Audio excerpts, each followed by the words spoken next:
have in studio from Bingham Cyclery, Jackie Baker, marketing director. Jackie. Brayden Brown, mechanic extraordinaire. What's your official title? The store manager. Store manager. Store manager was mechanic, and now you... Right. Okay, that's right. Yep. Well, Happy spring, everyone. happy spring. Yes. Well, Happy. normally... Okay, so that's a good place to start. Brayden, are you normally selling more bikes this time of year? Or... Because I went on... I was on the shoreline on Sunday. I did Malin's this morning. You got a while. I mean, Right. some stuff's got to melt. So... Yep, very muddy. A lot of ice and snow still up there, especially in the morning time. Yeah. But yeah, we're starting to sell a lot of bikes. So that's something I try and mention to people to try and stay off the trails because it's not great for them. Definitely not great for their structure and the rest of the year. Just makes the rest Here's of your the year brand new riding bike. Don't ride it. better. Right. Ride it somewhere else. But if the conditions aren't right, you can make it really dangerous for people down the line too. Well, and can you explain how it ruins the trails? Because I got the hat, right? It's about this. Yep. So what does it do? Why should they not jump on the trails right away? Like right now when it's muddy and stuff. Yeah, so the trails are really soft. Riding on that, it's going to make a bunch of ruts. But when that mud dries, it's going to be really deep, and it's not going to be fun to ride in the future. And trails, have to go in, and crews have to go in and fix that. So makes it harder to build new trails, makes it harder for people to enjoy it in the future. Joel, do you build trails before No. with the outdoor program? No. Okay. I did other forms of labor, specifically with the military. Okay, but no trail building. No. Okay, yeah, Jackie. And if I could give a shout out to the Northern Utah Trails Foundation, because they're the ones that are doing all the work in the hat that you're pointing at. Yeah. Yeah, they're the ones that are going to have to go in and clean all that up when people ride, and it's not ready yet. Man, that's hard though, because we got to sell the bikes, and because Yep. it's the time. This is when you probably sell the most, like Oh, yeah. like RVs right now. Everybody's getting excited. yeah. RVs and bikes. We had our 9 months of snow, and now we're excited to kind of get moving into that. So wait, definitely snow. I remember it didn't snow in October, if I remember right, because No, it didn't. Halloween was not. Now snowing. 9 months worth of snow, I think. No, but legit November, December, January, February, all of March apparently. So 5 months of snow is a lot of snow. Yep. And people are you seeing that people are amped to buy bikes now, and by the way, how's inventory? Because things got really janky and Oh, weird yeah. there for a couple years. Yeah, inventory's a whole lot better. It's Okay. a lot different than last year. Road bikes, we're still a little slim, but mountain, we've got pretty much everything you need. So Okay, and now what's the trail bike? Not the road, the trail bike, the gravel bikes. gravel bikes. Yeah. What is the deal? Why does everybody want a gravel bike now? Oh, it's the new rage. Everybody's into gravel riding. We got a whole lot of gravel roads here in Utah, Idaho, surrounding states. You do a lot of miles in the wilderness, and that's really cool. It's appealing to people, myself included.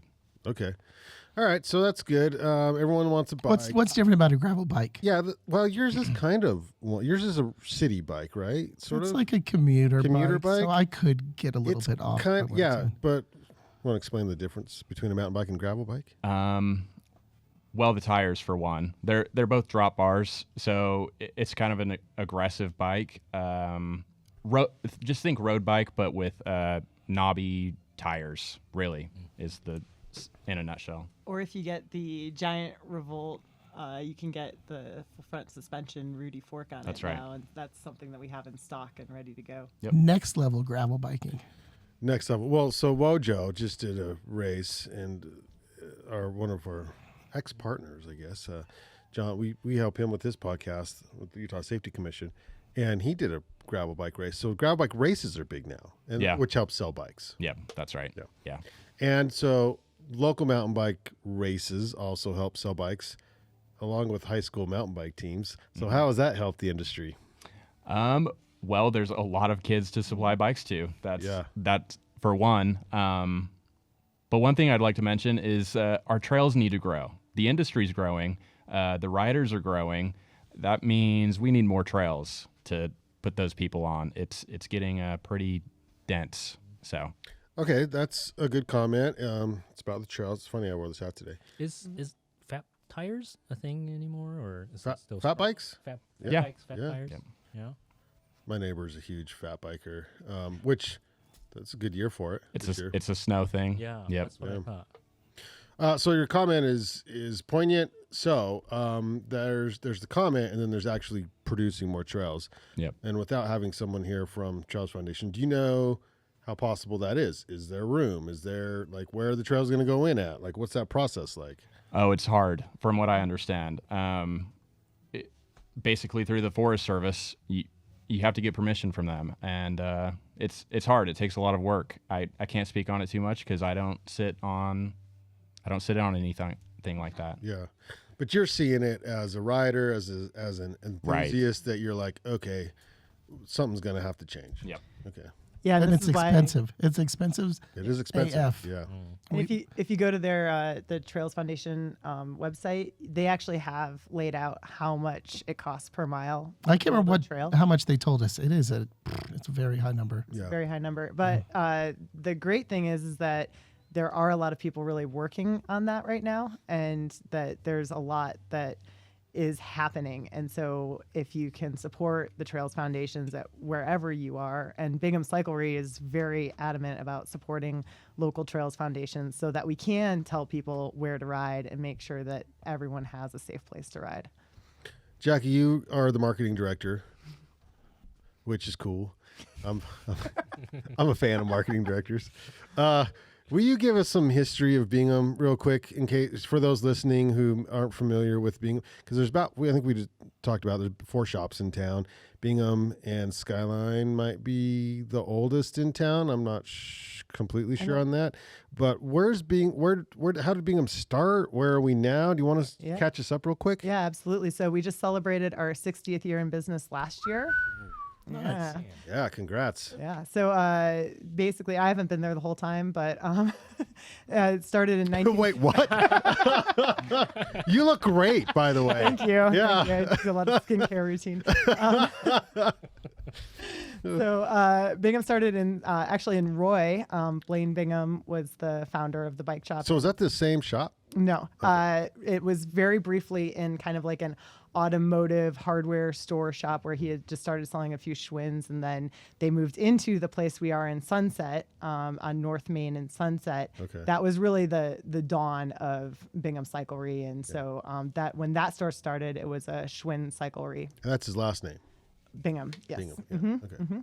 And so then the Ogden store would have been the second store. It was also on Washington, but a little bit further south. Yep. And then now we're up to 5 stores. We have a store in Salt Lake City, Sandy, and now just in November we opened Park City as well. How's that Jeremy going? Ranch. Well, snowy there. Very snowy. Oh, yeah. You open in November? Yeah. Wow, what a time to open a bike store in You Park do what City. you can with Park City real estate, Yeah. But Okay. the Park City store is an e-bike only store, and so Interesting. that is our focus there. Though we will service should we all dive bikes into everywhere. The e-bike Oh man, controversy? Are they allowed on trails? Is there a what's the? controversy? I don't think there's controversy. I don't know. Is there a controversy? So theoretically, there are trails that do and don't allow e-bikes, and they're usually signed at the trailhead. It's like e-bike Tuesday. Yeah. And you can, I mean, it would be great if there was more of a rotation, to be honest. We're kind of talking about the difference between perceived conflict and actual conflict. There's very little actual conflict. It's a newer technology, and people get nervous, right? But most people who are riding e-bikes are just as skilled and or moving at the similar pace as everyone else. I don't own one. I don't know if I would buy one right now, but I love them. I've ridden them. I've demoed them. It's hard not to smile, I demoed. Oh, it is. I demoed a fat bike. Do you remember that, Todd? You were there?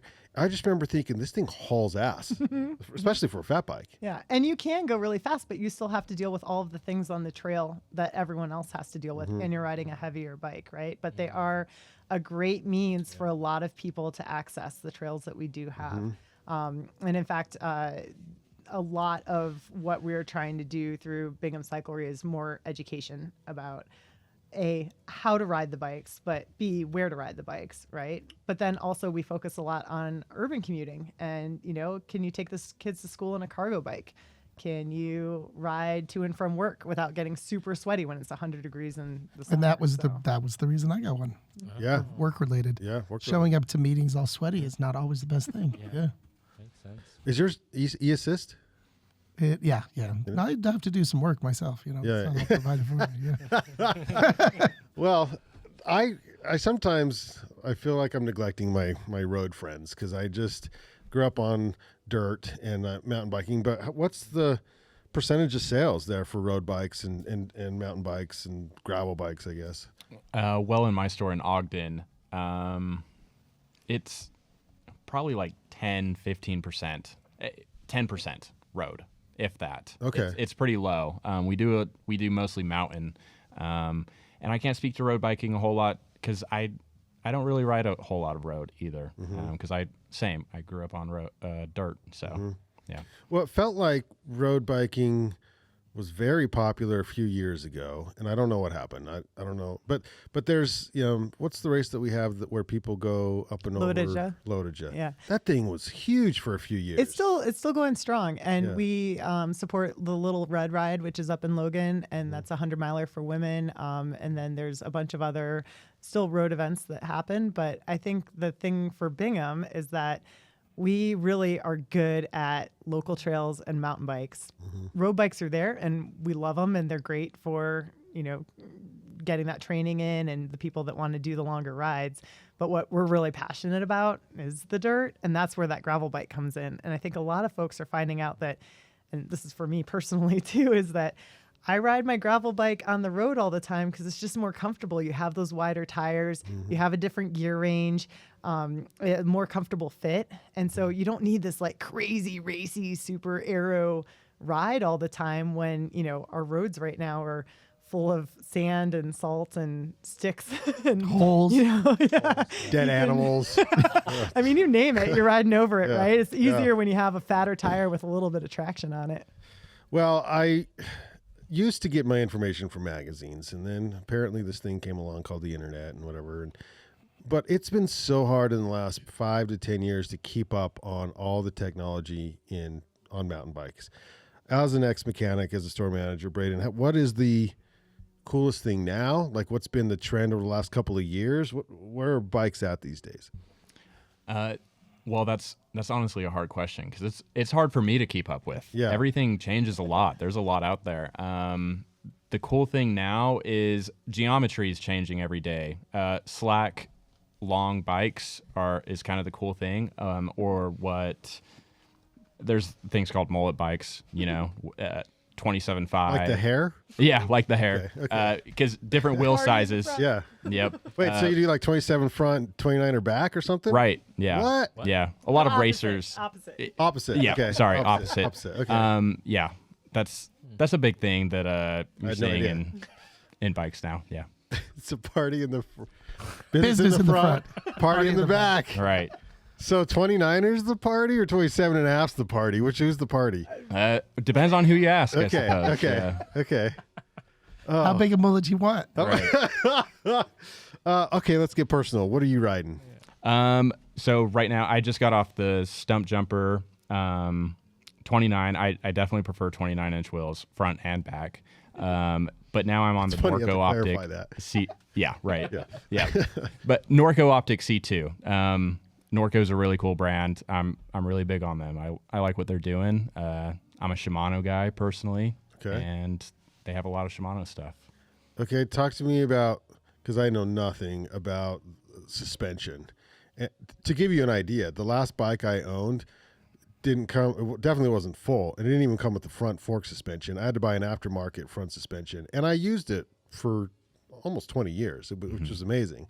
But it was a compression like this rather than on forks. The Trust. It was wild. Yeah, because at the time everybody was playing with different stuff, and I was like, I'll go with that one. That one's different. Yeah.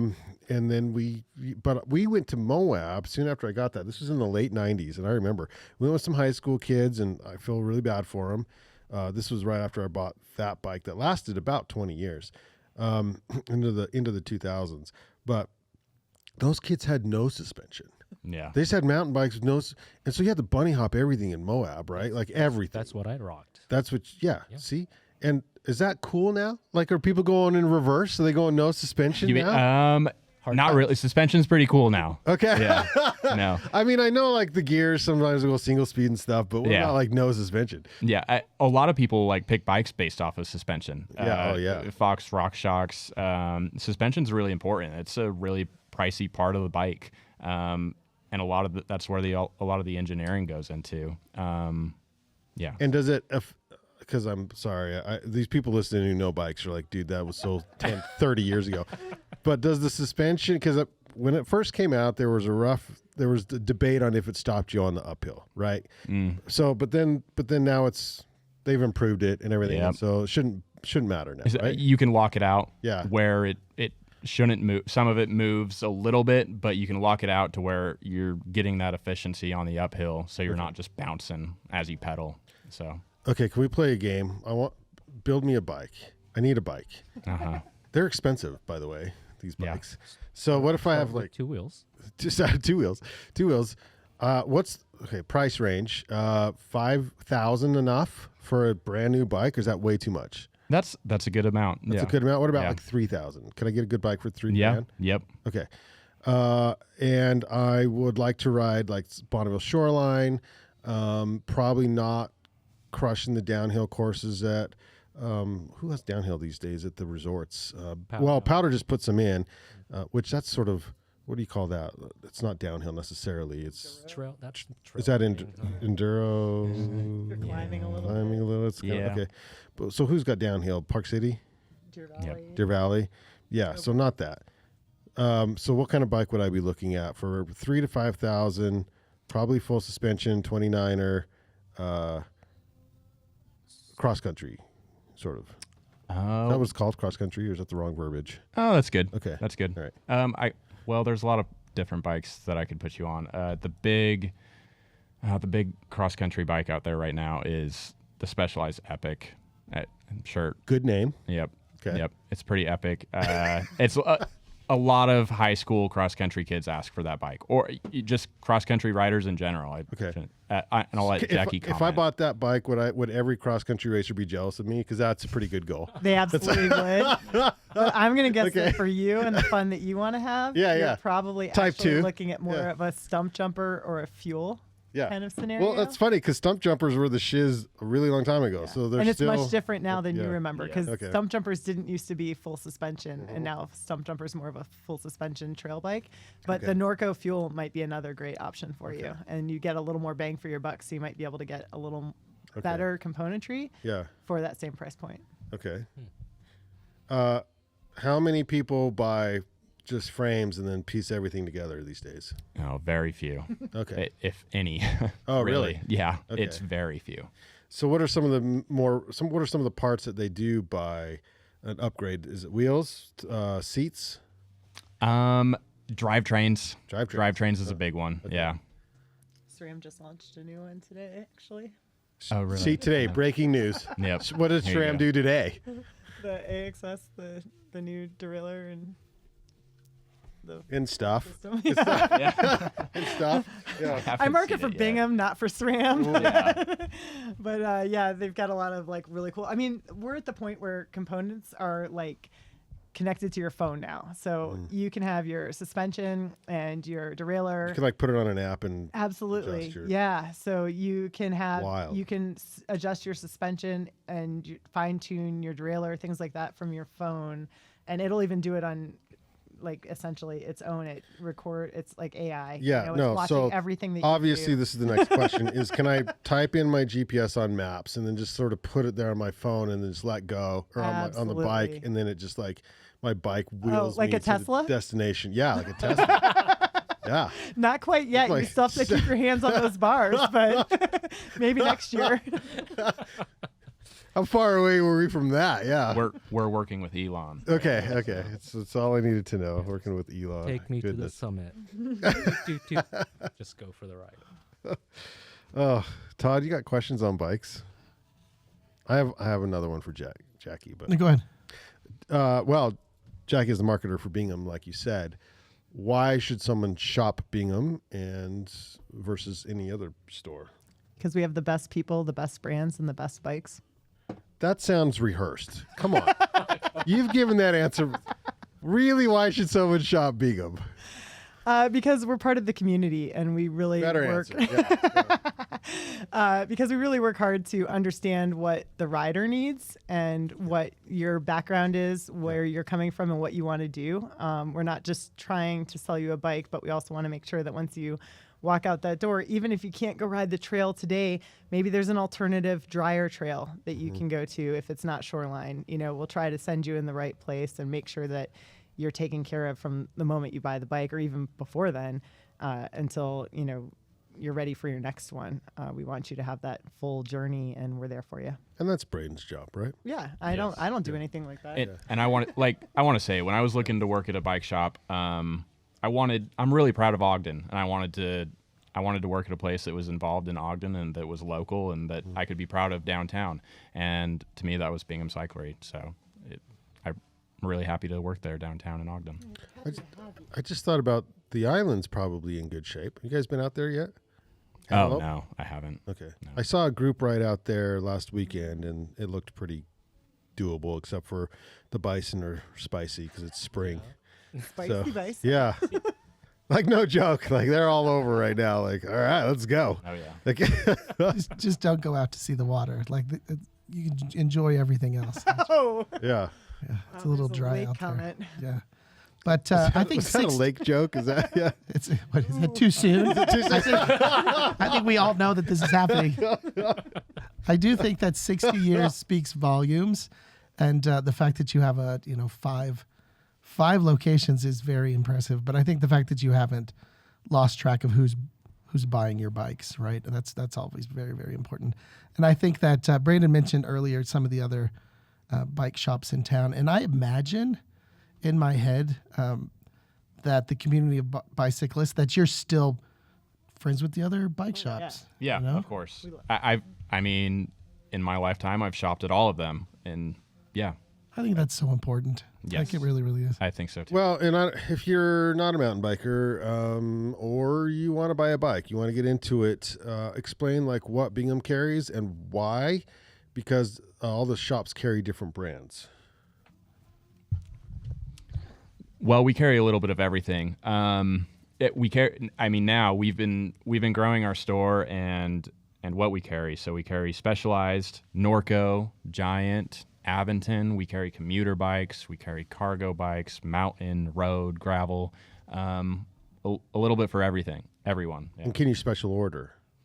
Yeah. Yep. Okay. We can special order. Right now, we're not special ordering everything because we have a pretty good inventory, like I said. So we try and show you what we have because it's that time of year where our inventory is pretty stocked.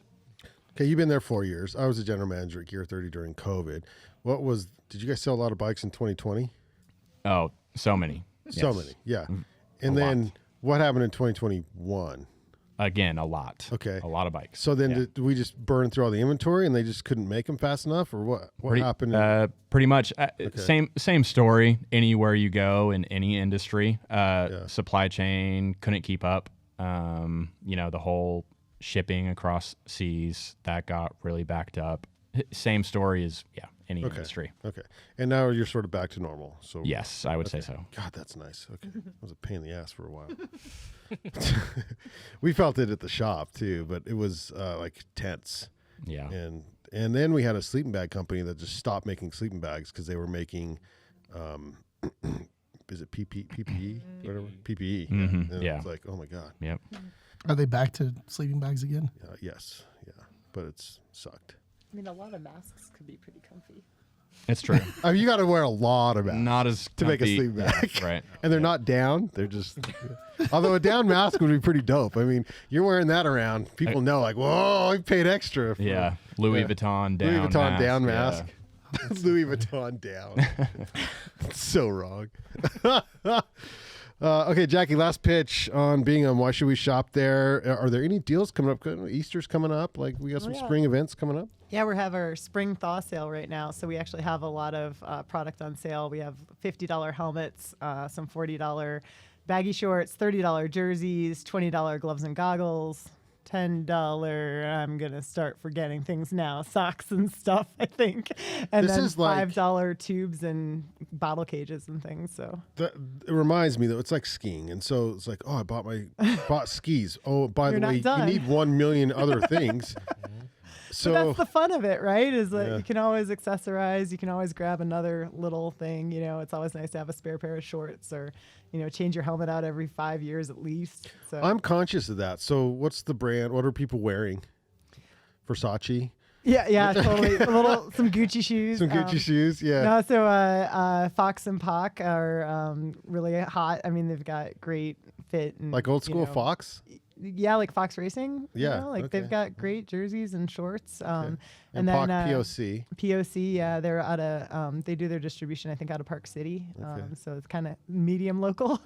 And then we Medium still have local. we still have a decent amount of specialized product as well. So Mm-hmm. we're still doing a lot of road jerseys and Yeah, what do I go in and buy? So I got to buy a bike first, and then I got to buy an outfit or whatever. helmet next. Helmet. You gotta have a helmet. Yeah, Helmet next, helmet's helmet next. number 2. Yeah. Shoes, Yeah, but you can. I mean, flat pedals are a big deal now. I don't know what Okay. was happening when you were last on the bike, but there was a big push for a long time that you had to be clipped in and on clipless pedals, which makes no sense. But flat pedals are back, and a lot of folks are riding flat pedals all over the place. So you can get away with some Vans or whatever, but we sell 510s that are Yeah, really. Todd has some on. Put those. I on, also Todd. have them. You got- Yeah, I you can't got- see. Well, yeah. But we Good for sell some riding really in. awesome 510s that are both great for if you're going out for a hike, but also if you're going for a bike ride. So they're a little more multi-purpose than those old clip-in style shoes are. A lot more comfortable too, and they still offer protection if you're taking a digger here and there.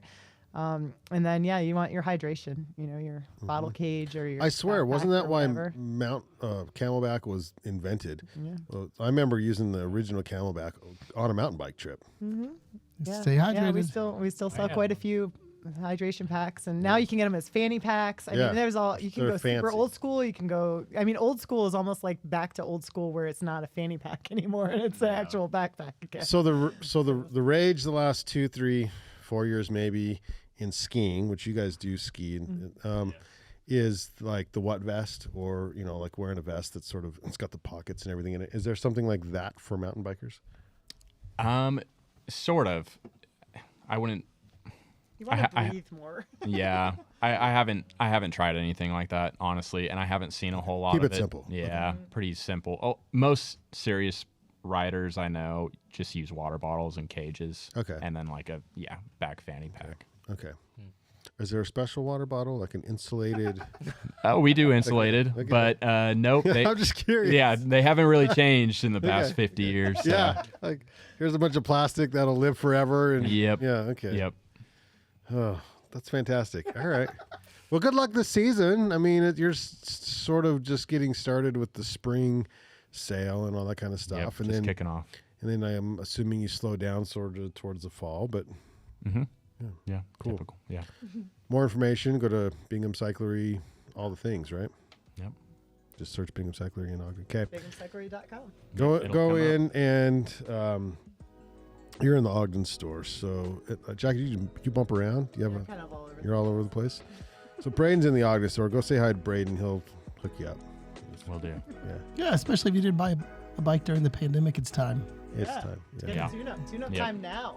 Tune up. Tune up to hashtag. Yeah. Tune up time. Now, because you can't ride the trails, you might as well get a tune up right now and That's right. figure that out. Yep. I would do it now. Okay, thanks. I'm sure we missed a bunch of stuff, but that was a good overview Yes. to start or whatever. I feel good about it. Okay, good. That's all I care about. Yep. Chime in if there's something else we got. Oh my gosh.